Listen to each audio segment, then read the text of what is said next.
cinema matinee. I ain't got $7.50 to pay. Everybody now. Hey, boo-boo, let's go with Ranger Smith again. What about the Ranger, Yogi? The Ranger. I mean, it's a bear that has a picnic basket addiction, and he likes to just screw around with this ranger all day. Well, now let's be fair. He really is smarter than the average bear. Oh, he talks. You know, he wears a hat and a tie. He talk. He wears clothes. He walks on 2 legs instead of all 4. I'm about to say, I didn't learn how to tie a tie until I was 24. This bear knew how to tie a tie at the age of 3. So even the movie acknowledges that this bear can talk, he walk around, he's smart, and that he is rare. But even so, when you get to the whole plot of the film, which is, of course, we've got to save the park against evil developers, you're like, why don't you just advertise that you got a talking bear? He's a smart bear. So does he still take a shit in the woods like? Or does he actually use a toilet? No. Paper? He used to, but he kept running into the Pope out there. So. I have always liked Yogi Bear, which is why I think I'm kind of partial to not coming down on this film very hard. Have you really? You've always really been a Yogi Bear fan? Man, I thought everybody liked Yogi Bear. Like, there's only one person who I can really think of that hates Yogi Bear, and that is Huckleberry Hound, because Yogi Bear premiered on an episode of Huckleberry Hound, and then he became more famous in Huckleberry Hound. So Huckleberry Hound is somewhere in a hotel room with a cocaine table in front of him, like sees the Yogi Bear movie on TV, and he shoots it with a gun. Like, you Yogi Bear. Who was the guy that originally did his voice? Doss Butler. Okay. Doss Butler did the voice of almost all those Hanna-Barbera cartoons. And so they get Dan Aykroyd for this, where from the trailer I was like, here we go. Watch it. He actually did a pretty decent job. He really did. He did. Greatest strength of this movie is how true it stayed to Yogi Bear. Like, you look at Alvin and the Chipmunks. It's like, okay, we got to have him rap. So you look at movies like Garfield and the Chipmunks and whatever else they put out there, even to a certain level, Scooby-Doo, and you're thinking, not another one. This is going to be terrible.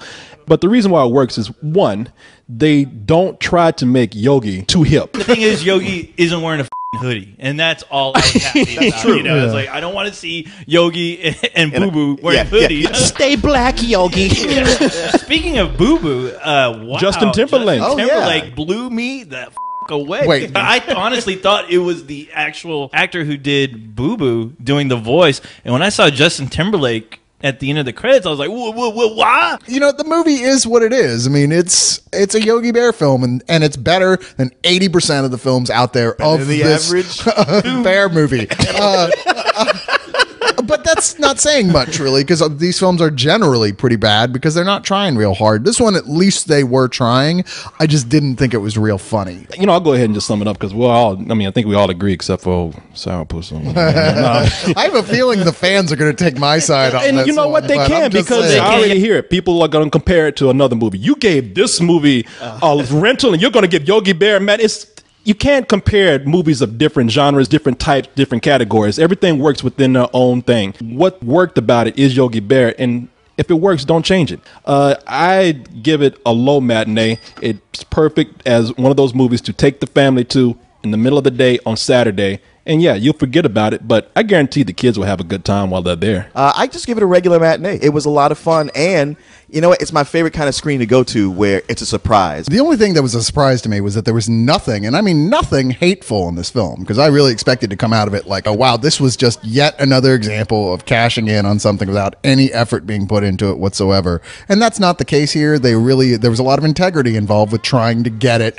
right. But I can't give it more than a rental. It's like going to one of those kid parties where you're not really looking forward to it. You got to go. And then you get there, and then you see the drunk grandfather, and he's making you laugh your ass off. And you're just like, okay. You nailed it, dude. Yes, and you're just like, wow, this is awesome. I'm glad I'm here. And it was a fun movie.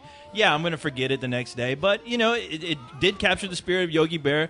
They didn't try to hip him up, thank God. I'll go ahead and give it a matinee. It is funny how they point out the fact that besides being, a very intelligent bear, Yogi is a megalomaniac who really does have, they even point out, it's like, why do you feel like you have to be the center of attention? Yogi Bear, a brown bear commonly found in North America and Alaska. Weighing up to 1,800 pounds, brown bears are also the national animal of Finland. But I don't think you have to narrate.